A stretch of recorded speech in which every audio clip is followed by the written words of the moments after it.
नमस्कार, मी विभावरी देशपांडे. मी लेखिका, दिग्दर्शिका आणि अभिनेत्री आहे. बोल भिडूच्या बुकमार्कमध्ये तुम्हा सगळ्यांचं स्वागत.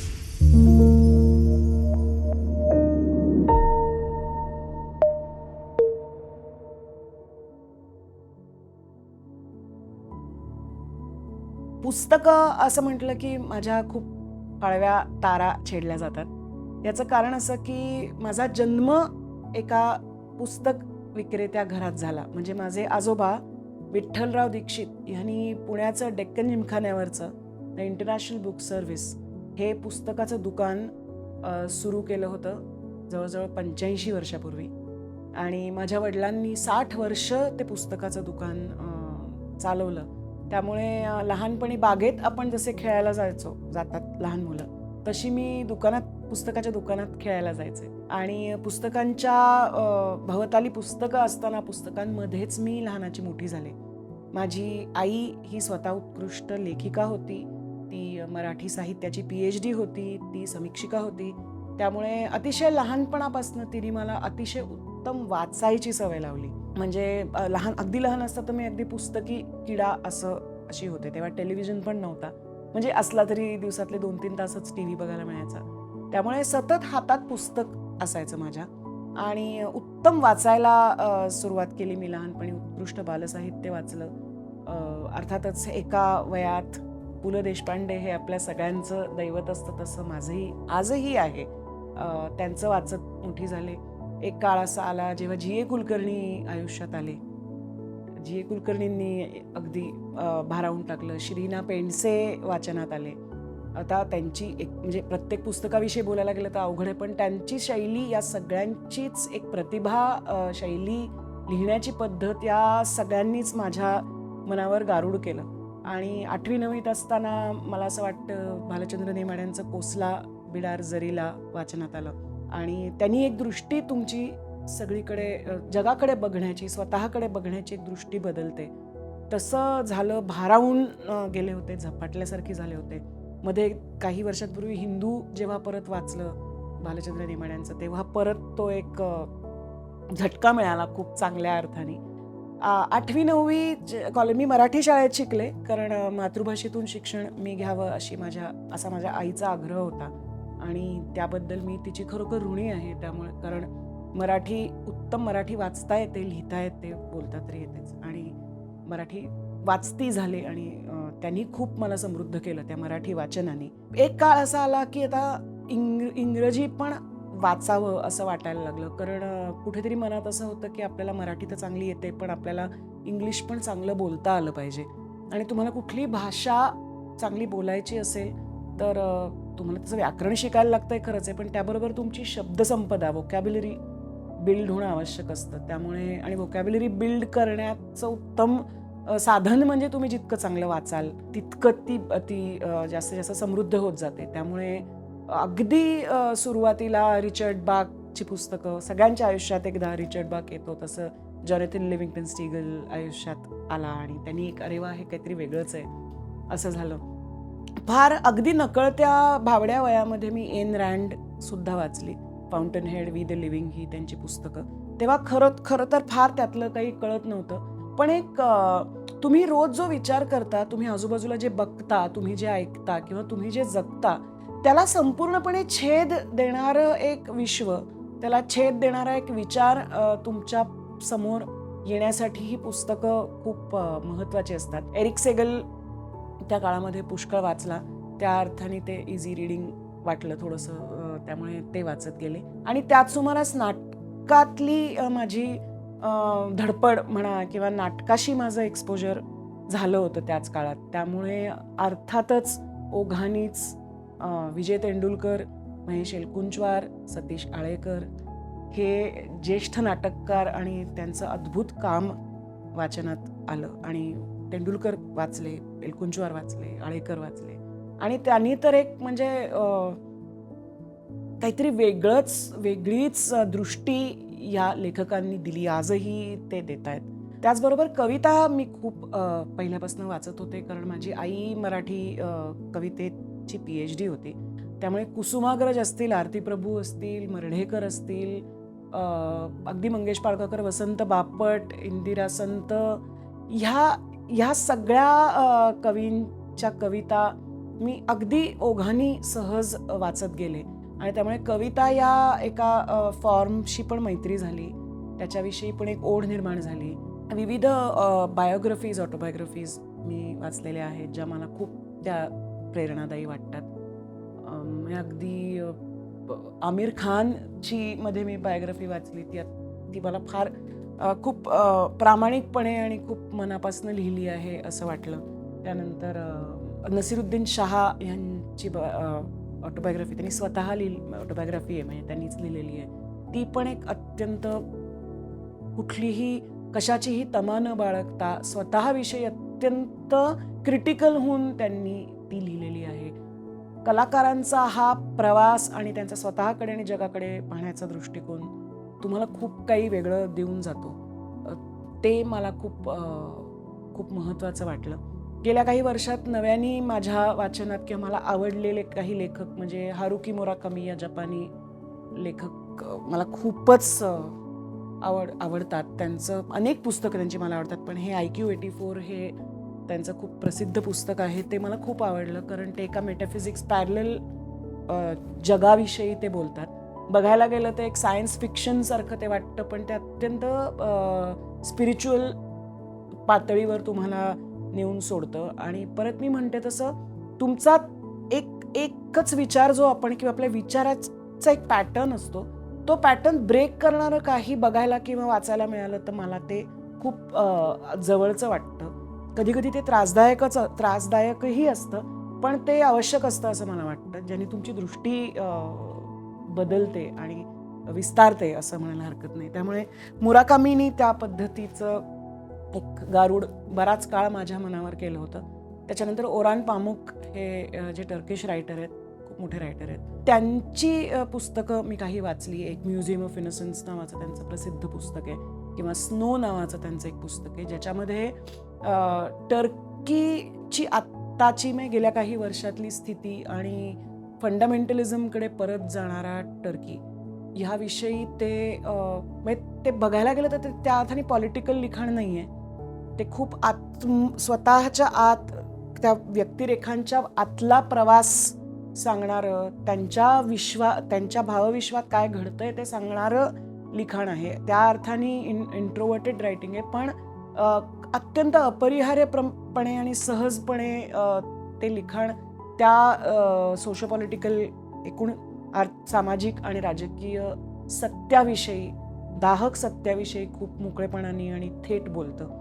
त्यामुळे शैली खूप वेगळीच आहे. म्हणजे अनेकदा मला असं वाटतं की आपण एवढे का अडकलोय ह्याचं उत्तरच आपल्याला सापडत नाही, पण आपण त्याच्यात इतके अडकलेलो असतो की आपल्याला ते ठेवत नाही, सोडवत नाही. दीर्घ आहे लिखाण खूप, तरी सुद्धा ते तुम्हाला पूर्णपणे त्याच्या वश करणारं आहे एका अर्थाने.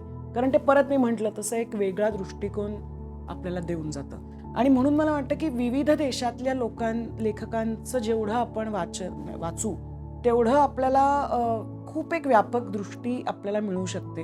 आणि कळत न कळत तो प्रयत्न मी करते. मराठी तर अर्थातच मी वाचते, त्याविषयी शंकाच नाही. इतक्यात माझ्या वाचनामध्ये रेड लाईट डायरीज गौहर हे समीर गायकवाडांचं पुस्तक आलं आणि त्याने मी सुन्न झाले होते. म्हणजे आपण ज्या एका जगात जगतो, ज्या अगदी भागात जगतो, तिथे शेजारीच एक वेगळं सत्य असतं आणि ते सत्य इतकं दाहक असतं, इतकं भयंकर असतं आणि आपल्याला त्याची काहीही कल्पना नसते. आणि आपण आपल्या एका अत्यंत सुखासीन कोशात आपण आनंदात जगत असतो आणि आपल्याला वाटतं की हेच जग आहे, पण ते खूप एक वेगळं सत्य आपल्यासमोर आणणारी रेड लाईट डायरीज गौहरी समीर गायकवाडांचं पुस्तक मला परत ते माझं एक डिस्रप्शन माझ्या विचारात करणारं मला वाचनात आलं, जे मला खूप आवडलं होतं.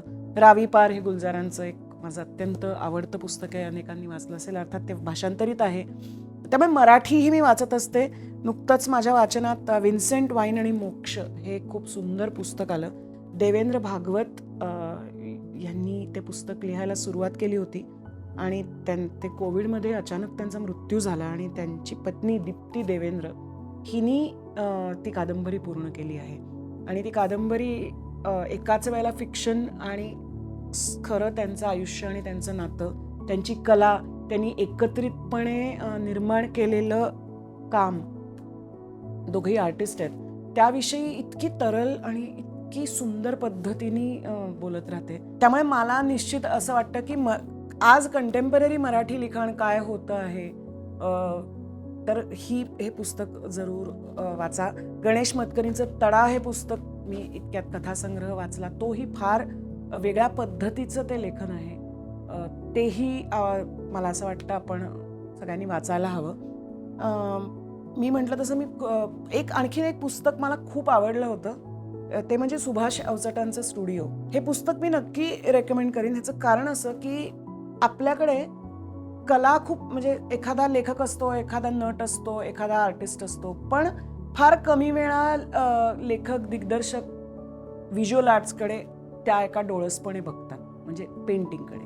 म्हणजे पेंटिंग करणारे व्हिज्युअल आर्टिस्ट एक वेगळा हे असतो आणि बाकी कलाकार वेगळे असतात. पण स्टुडिओ या पुस्तकाने व्हिज्युअल आर्टकडे बघण्याची एक खूप वेगळी दृष्टी आणि जो एक व्हिज्युअल आर्टिस्ट असतो, सुभाष अवचट खूप मोठे आर्टिस्ट आहेत, ते जेव्हा निर्मिती करतात तेव्हा त्यांच्या आत काय होत असतं आणि त्या निर्मितीचं दृश्यरूप जेव्हा ते त्यांचं पेंटिंग क्रिएट करतात, ते कसं तयार होतं, त्यांच्यावर कुठले कुठले प्रभाव आहेत, त्यांनी त्यांची कला कशी जोपासली, हे सांगणारं सुभाष अवचटांचं स्टुडिओ हे पुस्तक आहे. त्यांनी मला व्हिज्युअल आर्ट्सकडे बघण्याची एक खूप वेगळी दृष्टी दिली आणि इतक्यात मला खूपच झपाटून टाकणारा लेखक माझ्यासारख्या अनेकांना, तो म्हणजे युवाल नोआ हरारी.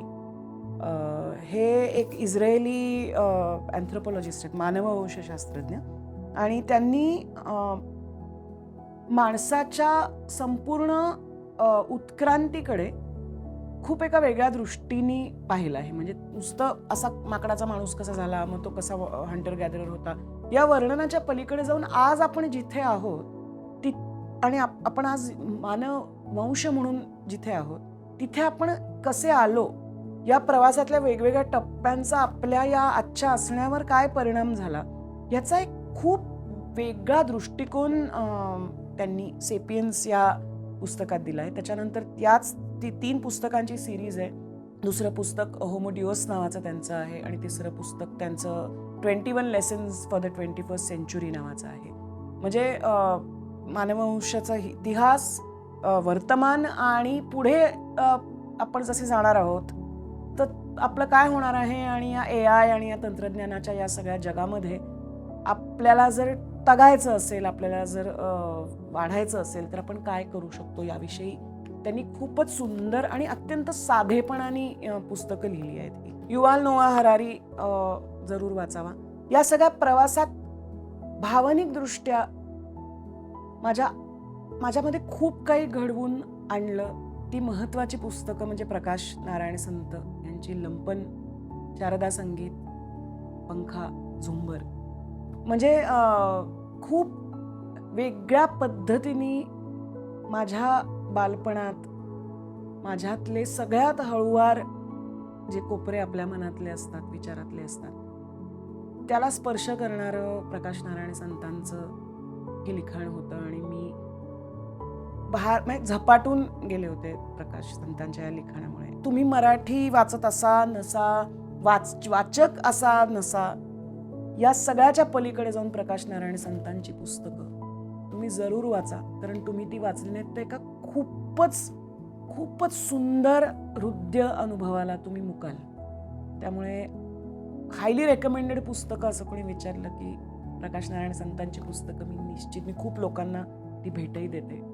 तर ती जरूर वाचा असं मी आवर्जून सांगेन. वेगवेगळ्या भाषांमधलं वाचत राहा असंही मला वाटतं. मी एक नायजेरियन लेखिकेचं पर्पल हिबिस्कस हिचं नाव जरा घेणं, मला चिम्मनंदा नागोजी अदिची असं जरा कठीण नाव आहे. नायजेरियन लेखिका आहे, तरुण लेखिका आहे. तिने नायजेरियाच्या सोशोपॉलिटिकल जी परिस्थिती आहे त्याच्यामध्येच एका लहान पौगंडावस्थेतल्या मुलीची गोष्ट लिहिली आहे. आणि ह्यांनी पण मी खूप हल्ले होते आणि खूप भारावून गेले होते.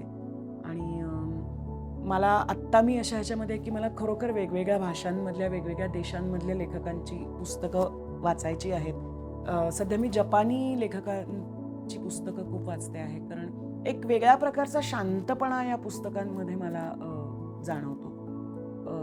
नुकतंच मी हान कांग यांचं व्हेजिटेरियन हे पुस्तक, कोरियन लेखिका आहेत ज्यांना आत्ता नोबेल मिळाला होता, त्यांचं पुस्तक वाचलं. ते अजिबात शांत करणारं नाही आहे. ते अत्यंत आतून बाहेरून तुम्हाला हादरवून सोडणार आहे. त्यामुळे तुम्हाला ती तयारी असेल आतून बाहेरून हादरण्याची तर ते निश्चित वाचा.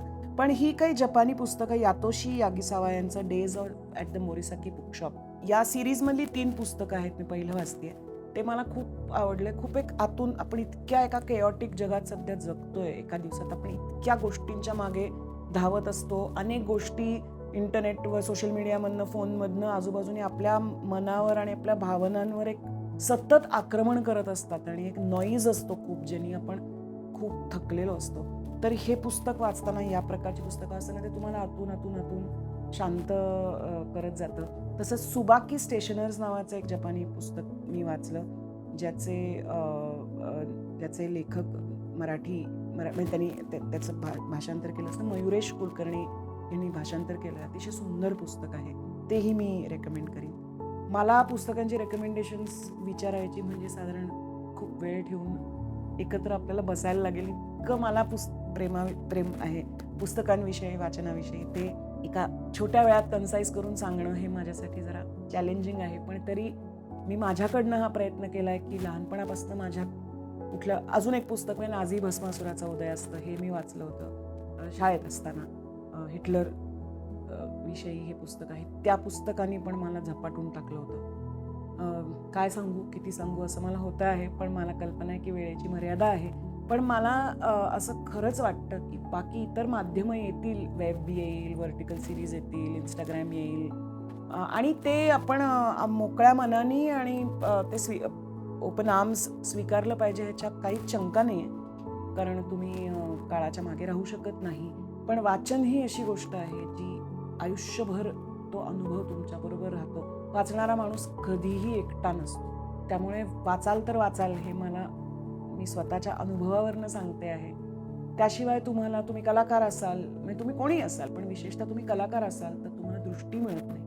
तुम्ही तुमच्याच जगात राहता, तुम्हाला पर्स्पेक्टिव्ह मिळत नाही, तुम्हाला एक वेगळा दृष्टिकोन पण बघायला मिळत नाही, वेगळं सत्य बघायला मिळत नाही. आणि पुस्तकं आपल्याला ते जे देतात ते फार खचितच दुसऱ्या कुठल्या माध्यमातून मिळतं असं मलाही वाटतं. त्यामुळे ऑडिओ बुक्स ऐका, फार चांगलं आहे. म्हणजे ज्यांना अनेकदा वाचायचा कंटाळा येतो किंवा अनेक लोकांना वाचताना झोप येते असं म्हणतात, असं होऊ शकतं. पण आता ऑडिओ बुक्स हे उत्तम माध्यम आहे, ते ऐका. किंडल वाचा, म्हणजे मी अशी भरमसाठ पुस्तकं घेते ते कदाचित टाळता येईल, पण वाचत राहा आणि समृद्ध होत राहा. थँक्यू.